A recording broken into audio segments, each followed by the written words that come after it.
Alright, we're going to talk very briefly today about something called Windows Live Writer. This is a good tool for bloggers. I found it to really reduce my time writing and my frustration of trying to get that formatting just right. It's a free tool. You can go Google the Windows Live Writer, and it's a Microsoft product, so strangely enough, yes, it is free and it is a good tool to have. Once you've installed Windows Live Writer, it's not a very large piece of software. It's quick to download and install. You can go ahead and open up the software, and one of the first things you're going to want to do is to set up your blog. So you're going to click over here, whatever window this says, and you are going to add a new blog. And it asks you what kind. You can choose the type that you have. If you're using WordPress like I usually do, you can go to other blog services. Hit next, fill in your blog information, your username, your password. Yes, you want it, typically, you want it to remember. And then hit next. It'll take a second. It'll find the settings in the blog and then add it to your list of things you can do.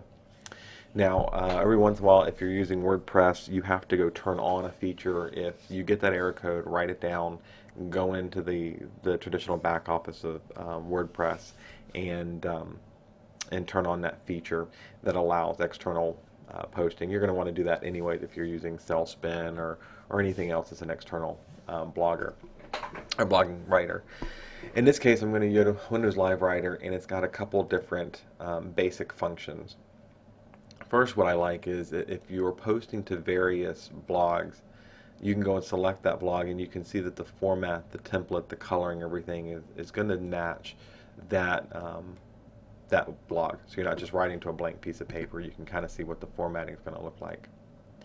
I'm going to use the Agent Trainer because if I screw this up, then I know it's my blog and I don't have to worry about it.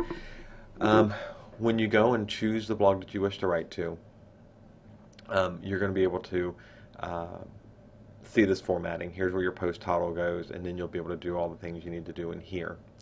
Now, a couple important things to look at is that you have your basic settings, just like you would if you were using the WordPress WYSIWYG that's in there. Your headers and paragraphs are in there. Bold, italicized, underline, cross through, and the font types that you want to use, as well as bulleting, numbering, quote blocks, page cuts, and all your alignment features. So it's pretty easy, it's pretty neat, it's pretty interesting to use. We're going to start here by seeing this top menu.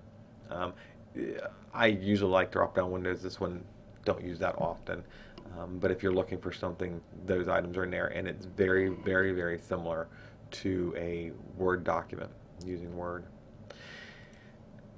But some of the things that I do like is I can either create a new page or a new post by going to New in the mini drop-down, or I can open one of those existing items. So I'm going to click here.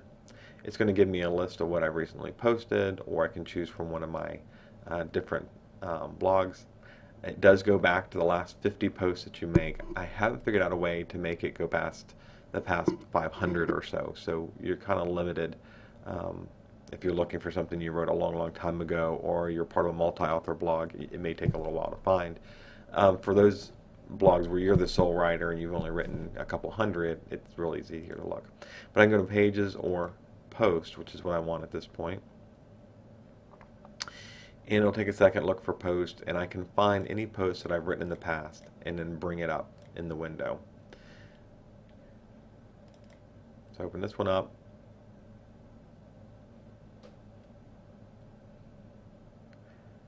And yes. And it's going to open the one that I previously done. And you can see there's a couple things here that have been done. One of these is this mirroring effect of your graphic. One of the heartburns I have with the functionality of WordPress in the background is that the photographs are always, to me, difficult to put just where I want, to make it look different, to be unique with them. Here, like I said, this works very similar to Microsoft Word, so I'm going to click on the graphic once, and then my picture toolbar is going to open up. In this case, I've got it centered. I don't need margins, and I've set reflection. But if I want to change it to drop shadow, rounded corners, I happen to like the reflection for this particular one. I can do all that here, and it does convey when I upload it to my blog. Depending on the theme that you have on your blog, most of them I have found, actually every one that I've used, it seems to have worked pretty well. So I could add more photos if I want to. In this case, I'm going to maybe add a picture here. So I'm going to look over here to Insert and go to Picture.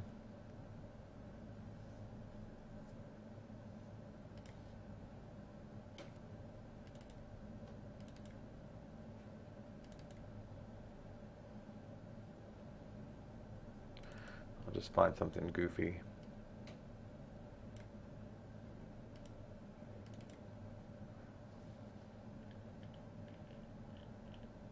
Right, and it formats it right there for me, rounded corners, because that's the last one that I wanted. I can do a drop shadow. I can, again, I'm putting this in line with text. I can do a number of different things with this picture.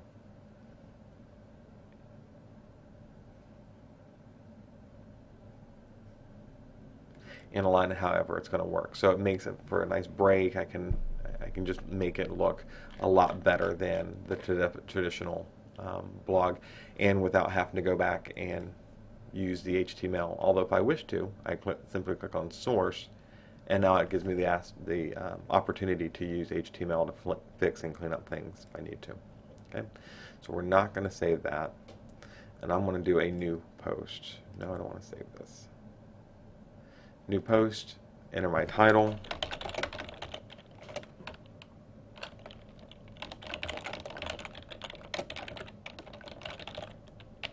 Okay, and then I'm going to type in how to get started, where to download.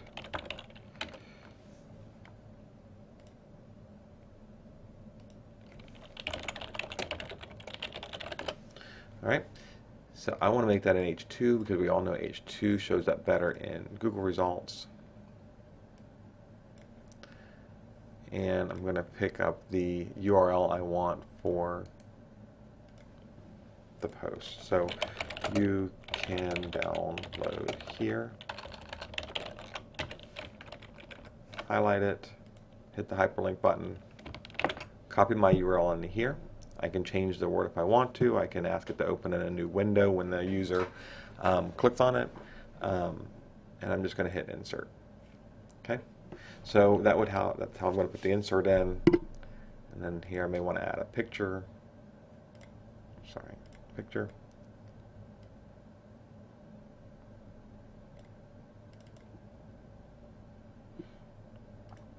Make that with rounded or reflection.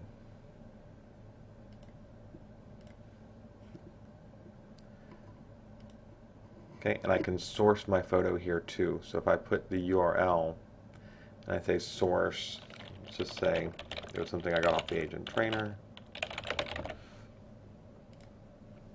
It's going to take care of it for me. It'll go back where it needs to go.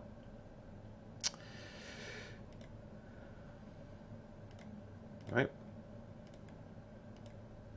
And again, with Advanced, you can change all these things: the height, the width, the rotation. I wanted to rotate it around. I traditionally don't want to do. Contrast, cropping, everything is right here, including the watermark.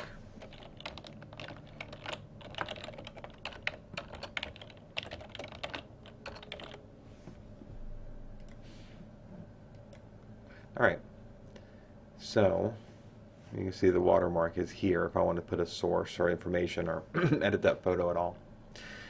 Also, if I want to put for some reason, if I want to put tables, I can insert tables here. Maps.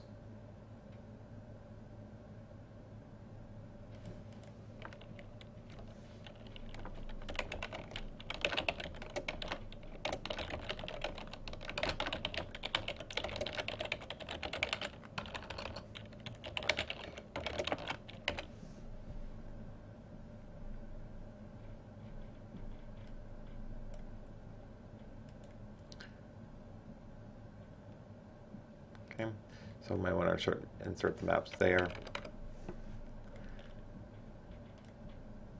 And I've got some of these are also add-ons where you can put a Flickr add-on or a Twitter add-on. So when I go to post, I'm going to get a window, and I'm not going to actually post this, but you can get a window that comes up and says, do you want to Twitter or twit your latest post? And I may or may not, and I can say yes or cancel, so that when I post the new one, it'll automatically go out to Twitter. Here's my new post. You can edit those types of things. Now, always, you're going to want to put your categories, and if you click down here in categories, it's going to give you a list of whatever categories are previously set up for that blog. If you have authority to do so, you can also add categories that might fit. Always, you're going to put your tags in there, and I'm going to tag this test live writer. My date published, if I don't want it to publish right now and in the future, I can click there. And I can click on this arrow here, and I can add slugs, passwords, excerpts for my readers if I have excerpts set up, or my trackbacks if I am quoting someone else in another post. I can save it as draft, and when I save it as draft, it'll ask me if I want to save locally, if I want to save it up on the blog. And again, I have tons of other options here that we're just going to run out of time to talk about. Yes, it checks your spelling, which I don't know I could use it if it didn't. And it lets you organize your different blogs. Very, very simple software to use, very easy to facilitate, and very quick to upload what you see here up on your blog. Some other advantages are if you're sitting in a waiting room somewhere, you're sitting somewhere where you don't have internet access, you can do your post here and say publish. It'll ask you to, if you want it to publish when you get back to it, and you can say yes. All these different functions here. Also the ability, let's say I created this in the agent trainer on my blog, but really maybe it's more suited for far forms. I can quickly switch the blog to which I want to post it to. It'll keep all my contacts, all my document here, and I simply have to hit publish, and it's there. So very, very user-friendly, very easy, works great with WordPress.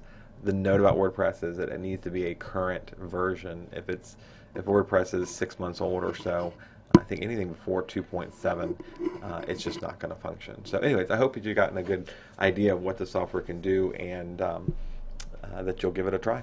Thanks.